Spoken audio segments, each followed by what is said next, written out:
নমস্কাৰ। আজি আমি জীৱ-জন্তুৰ মাতৰ বিষয়ে শিকিম।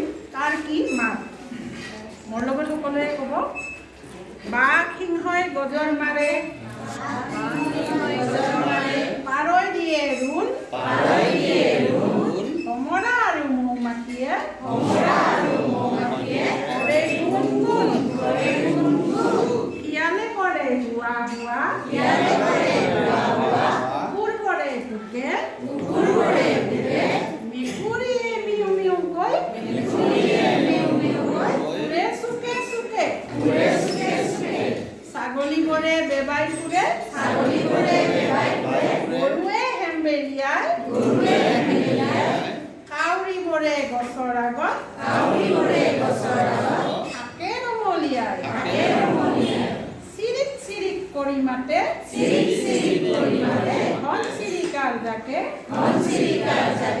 সোণ মইনাই কি কৰে,